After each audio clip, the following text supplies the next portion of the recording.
This is Daily Blast Live. We're talking about what you're talking about. You all ready for this? Dun dun dun dun dun. This is a sham. No. Y'all, just stop. Welcome to DBL. It is Friday, November 19th. We needed this Friday.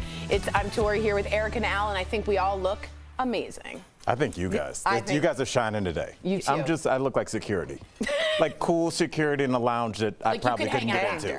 Thank you. Thank you. Guardian of the door. That's all right. That's what I want to see. All right, we have updates on the two big trials we've been following. First up, in the Kyle Rittenhouse murder trial. So the jury continues deliberations now for the fourth day.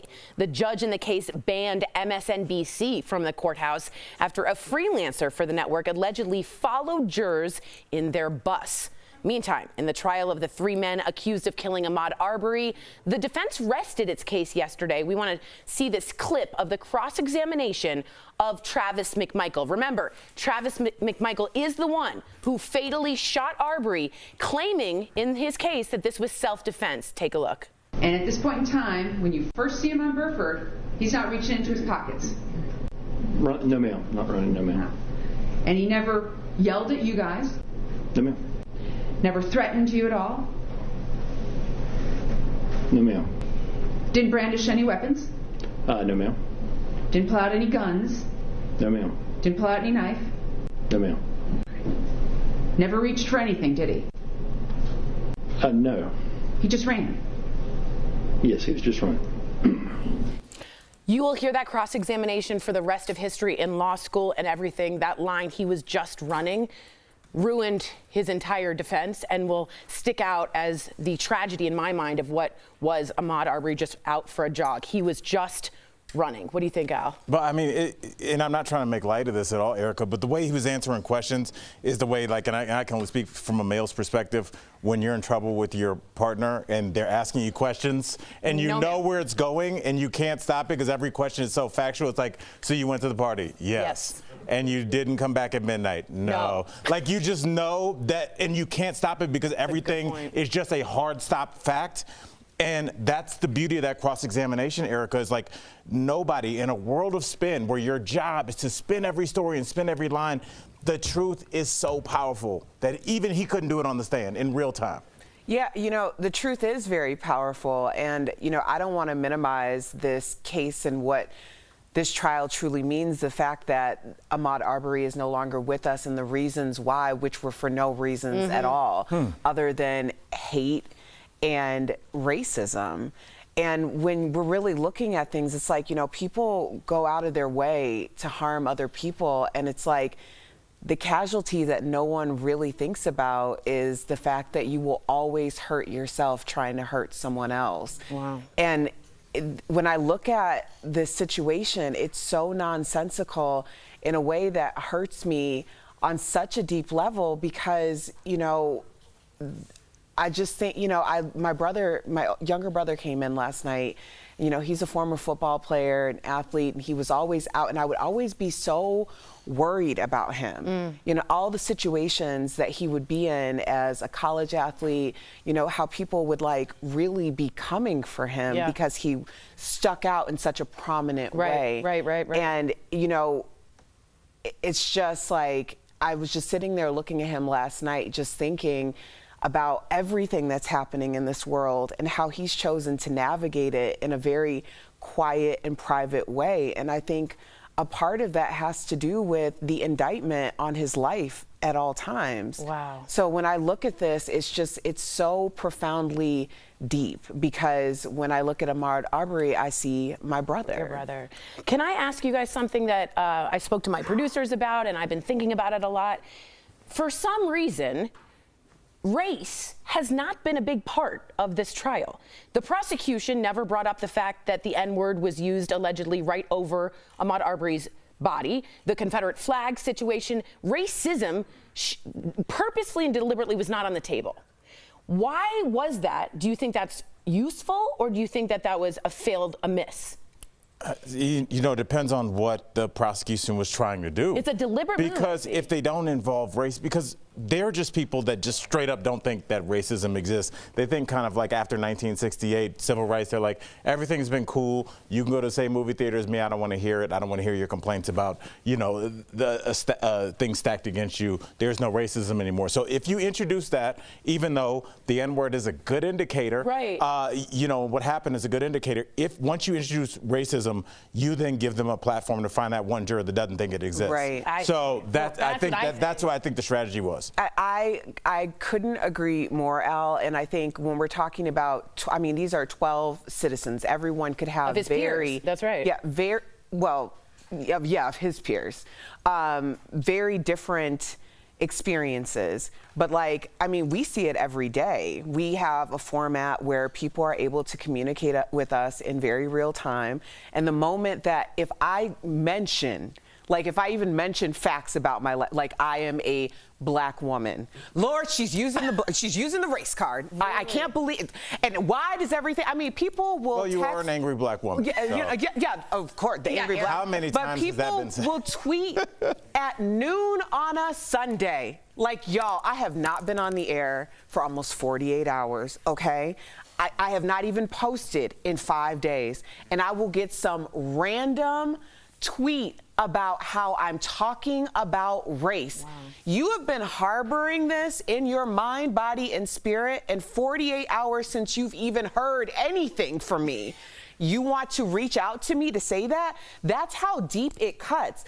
That's why I always say it. I don't want to minimize it, but it's like, if it don't apply, let it fly. But you're telling me more about you and how your mentality works than anything I could possibly say out of my own mouth. You're triggered because it cuts so deep. And when people don't want to admit how deeply it cuts, it comes out in other ways, in bias, in racist intentions. Right, yeah, Erica, and I didn't want to cut you off, but like what you said made me start thinking immediately that race is such a scar and an embarrassment to this country that people don't want to talk about it now. People don't want kids to learn about it now. People didn't want kids to go to school in the 50s and 60s to the point where we had to get the military there.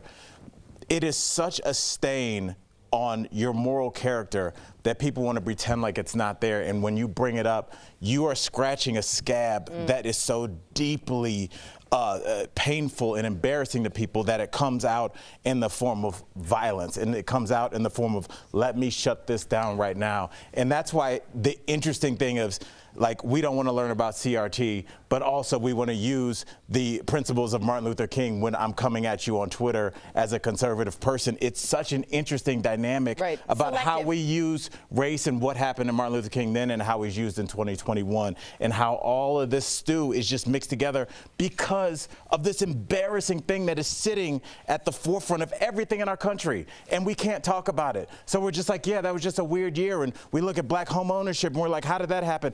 Everything goes back to race, but we can't talk about it because if you talk about race, it's gonna be tweets to you at noon on Sunday. And I mean, Martin Luther King, like, let's bring up Dr. Martin Luther King because people love to quote a man who was killed out of racism in cold blood, so that now we can make our own narratives about it. The convenience I follow is so real. His daughter too, and she's like, don't ever quote my father in that way. She's very strong if you want to follow his daughter on Twitter. I wanted to ask you, do you think it worked? Do you think it's smart? I understand what you guys are both saying, that it could have been distracting and there's a whole other level. I think it worked. Do you think it worked? I mean, this is one of those situations where I think it's such the prosecution's done such a slam dunk job that this is one of those situations that if any hung jury or mistrial happens, this is the kind of time where I think that it would be really bad. It would spill into the streets. I think everybody's kind of preparing themselves for whatever's going to happen with the Rittenhouse case, but I think the Ahmaud Arbery case is just, I don't want to say it, Erica, open and shut, but this is this country, so who knows? Same thoughts. Do you think it was a good strategy, Erica, to not bring it up? I don't know if I can say right now. Right. I mean, We don't know if the it verdict worked. will tell. That's right. That's right. Interesting discussion. All right, coming up on DBL, let us know what you guys are thinking. We're changing gears. She's got a Grammy, a lifetime bond with Beyonce, and a new movie. Don't Is miss it our me? It's not you. It's Kelly Rowland. Oh. Way better. Coming up. But first, have you ever hidden money or lied about your finances to your partner? Be honest. We're talking about financial infidelity coming up next. Closed captioning provided by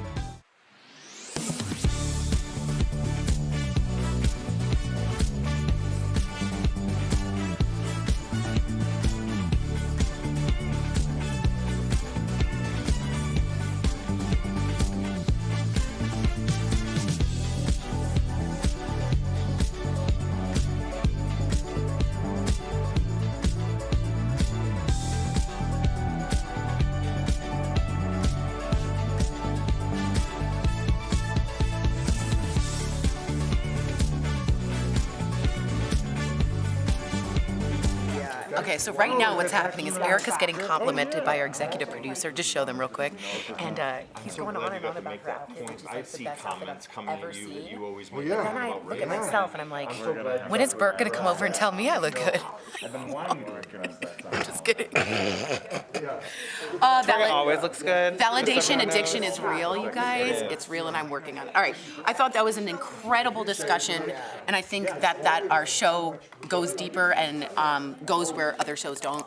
I'm trying to get back to Erica and Al, but he can't get over her outfit, which, by the way, am I right, Tiffany? It looks amazing.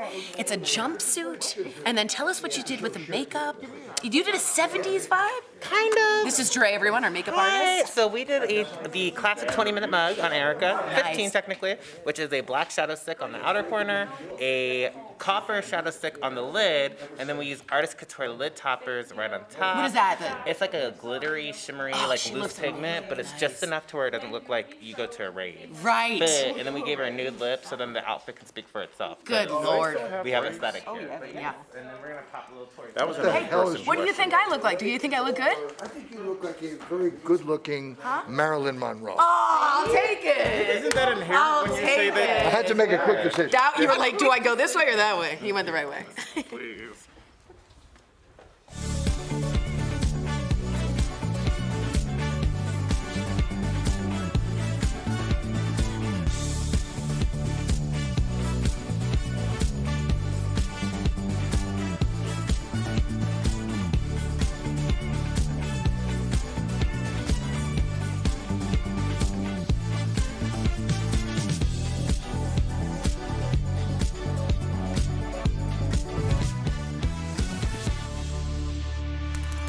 Welcome back to DBL. I can't wait to hear what you guys have to say. Are you guys guilty of cheating on your partner financially? If you are, you're not alone. So according to a poll from the National Endowment for Financial Education, 43% of adults with combined finances, 43, admitted they've committed a financial deception. 39% hid a purchase, bank account, statement, bill, or cash from their spouse. And 21% admitted to lying about their finances, debt, or how much they made. I prefer financial deception. That doesn't say, did you lie? Did I do financial deception? Maybe. Erica? I would say in previous relationships, this may have been an issue. Really? But also, I wasn't as organized. I'm 40 now, and I'm trying to function like a financial 40. Yeah, so my husband and I have a joint account, and then we have our none of your business accounts. And that's... Are you serious?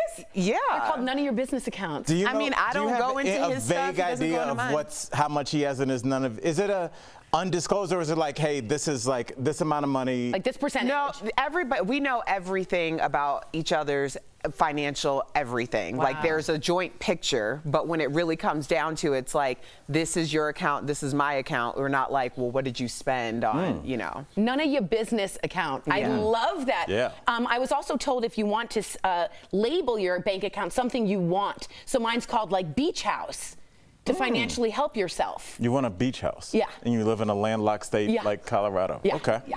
When are you Al? going to go to this beach house? In my dreams. Okay. Tell me about your financial deceptions. Why don't you get like a mountain house? I prefer beach. Okay. Let's talk about your financial deceptions. Any? No, not really. I mean, I had in the past, maybe BBVA. That bank kind of. What's that? That bank was kind of out there. What was you know, that? I used to hang out there. You know, that was an undisclosed account, but the rest, all my Chase stuff, that was for everybody. You had a side bank. I had a side bank. You had a full bank? I had a side bank. You mean like a full bank? Yeah, it was. My bank was in my phone as Domino's Pizza. You were stepping out with a side bank. You have to have a side bank. Not telling everybody everything. You're not my mama. Wait, and did you really have the bank listed as Domino's Pizza? No, but I mean, no, it was just my account. I don't. Okay, so tell me, when you went to this bank, were you depositing and withdrawing? Yeah. Wow. But it was just You from had a like, whole other relationship. I did with another bank. I feel like I cheated on Chase. I mean, I did. Chase is hurt. I'm Chase sorry, wants Chase. answers. Yes. All right, coming up on DBL. That's terrible. Side bank. A side bank. Our interview with Kelly Rowland. Does she think her kids will follow in her famous footsteps? Stay with us.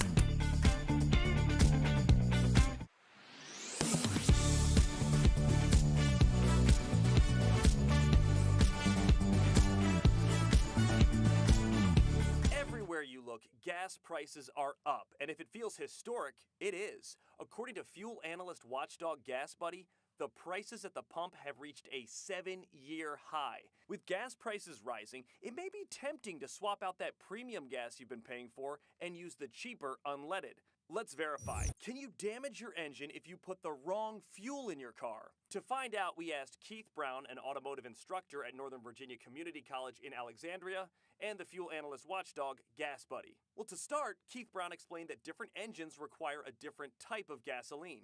High-performance cars and luxury vehicles need a gas with a higher octane number. Higher output engines need a fuel that is basically can burn slower, if you will. So that's why you see the more expensive fuels, mid-grade and premium, at the pump. So let's say your vehicle is recommended or required to use one of those types of gas, but you want to save 30 cents a gallon and use unleaded. Keith Brown says, if a vehicle is operated for extended periods of time on a regular fuel when it's when it needs the premium, it can cause engine damage and thereby void the vehicle warranty. He went on to explain if it happens once or twice, the vehicle's computer can correct it. But using cheaper gas as a way to save money, that doesn't compute. And engine repair can cost thousands of dollars. So yes, if you use the wrong fuel in your car, over time, it can damage your engine. Now, as far as the other way around, using a high-performing gas for an engine that doesn't need it, and I don't know why you would, Keith Brown says while it may add a few extra miles per gallon here or there, it really doesn't justify that extra cost. With Verify, I'm Matt Gregory.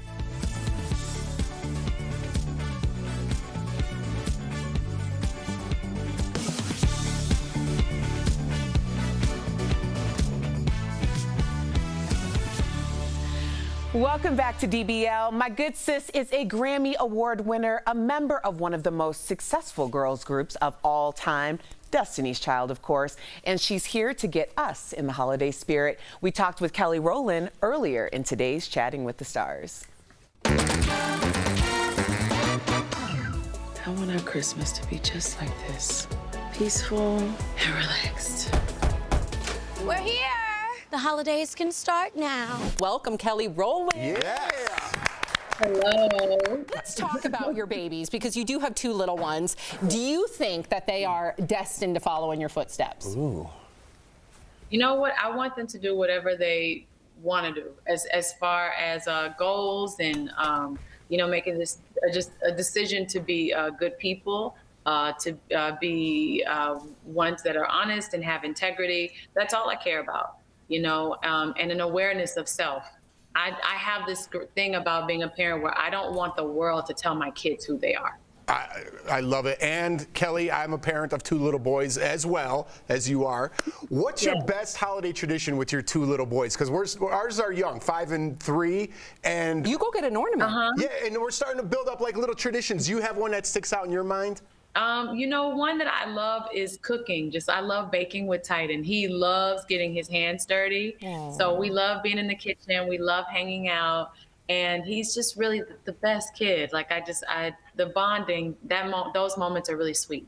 Yeah, it's everything, and you know, Jeff, I see you tearing up a little bit. Well, I mean, like I feel the same way. Kelly, you need to know. Like super famous, but super real. I love that y'all go back and forth with each other. We truly love this. The cameras just happen to be on. We're like this all the time. Yeah. What is the most memorable Christmas gift that the Queen Beyonce has given you over the years?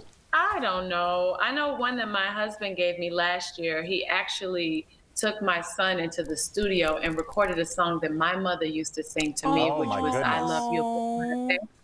And I was already pregnant and emotional, but I have never cried that much, I think. And it was so many tears. And then another thing Titan did, he made a card for me and said that he wanted us to have our last date together of just him and I, and him being the only child.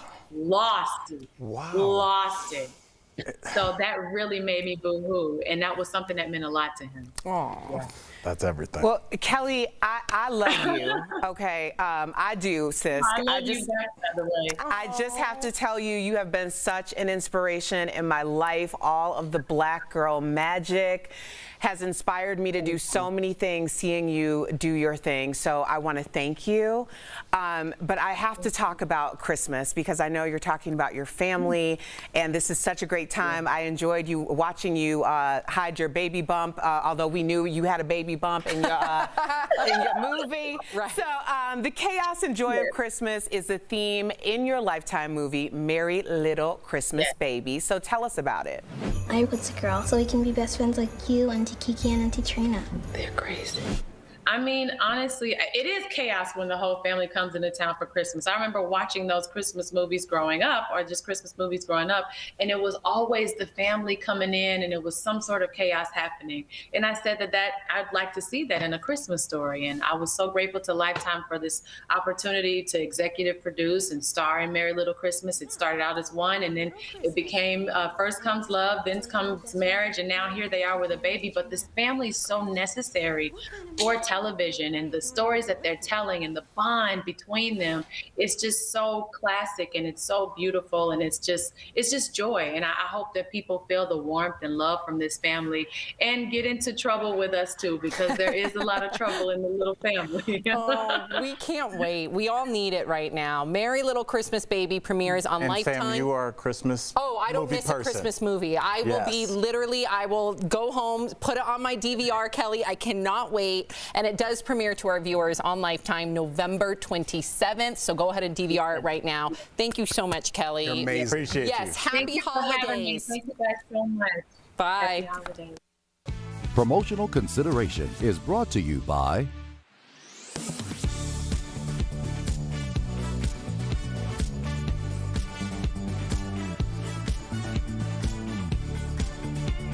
Warning of a deadly parasite that enters the body through bare feet started popping up earlier this week on websites. Verified viewer Jane sent us these from the Steve Harvey Morning Show and a Los Angeles radio station and asked if it's something she really needs to worry about. So, let's verify. Is there a potentially deadly parasite that infects people through bare feet in the U.S.? Our sources are the Centers for Disease Control and Prevention, a professor at Baylor College of Medicine, and the American Society of Tropical Medicine and Hygiene. The parasite in the article is called a strongyloid, which lives in the soil that's contaminated by human feces. One of the more common ways for it to enter humans is when they walk barefoot through infected soil. The larva will penetrate the foot, either the sides of the foot or up all the way up on the ankle, and it'll burrow its way in. You don't even feel it because it's very microscopic or very small. From there, the CDC says the parasite settles in the GI tract where it reproduces. In many cases, the human host doesn't experience any symptoms. Doctors say the biggest risk is among people who are immunosuppressed. At its worst is when people get treated with steroid or become immunosuppressed for some reason, and then the parasite gets out of control and then can just really take over the body and cause people to get extremely ill and even die. Strongyloids are more common in impoverished areas with tropical climates. Within the U.S., researchers say it's present in the Appalachian region, Puerto Rico, and some parts of Texas. So, It's true. There is a potentially deadly parasite that infects people through bare feet in the U.S., although most people won't die from being infected. Doctors say strongyloids are not contagious, so you can't spread it to a family member or catch it at a swimming pool. You can only pick it up from contact with infected soil. With your Verify, I'm Brandon Lewis. The booster shot has been available to adults 65 and up since the end of September, but according to the CDC, only 36% of that group has received the extra dose. That has health officials concerned because protection from the vaccine doesn't last forever. Immunity wanes with every month that passes, and it's now been nearly a year since many folks got their first and second rounds. While many breakthrough cases are not severe, the risk is higher for older adults. They are more vulnerable to COVID and are more likely to be hospitalized from a breakthrough case. So how do we get them protected? Some doctors speculate that expanding eligibility for the booster may actually help. Many older adults may not even realize that they can get the booster right now.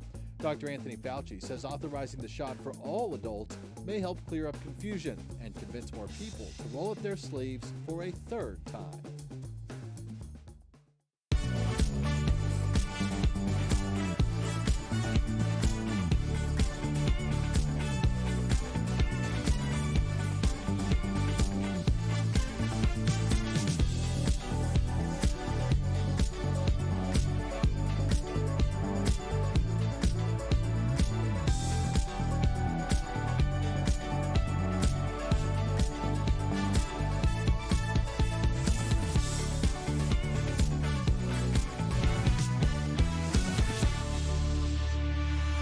Welcome back. If you're hitting the road this holiday season, we've got some tips. That's today's Auto Alert, sponsored by Ox Car Care. Yeah. I like that music. All right, first, make sure your car's serviced and running well before your trip. AARP also says to sign up for some prepaid toll programs. There are 19 states that offer the Easy Pass toll system, so sign up for the program to save you some time. Next, this might sound crazy, but take along a paper map. You never know when cell coverage may drop. I bet people don't know what that is. My kids wouldn't know what that was. Lastly, bring your own water and snacks. That way you can avoid long lines at rest stops or having to detour to find food.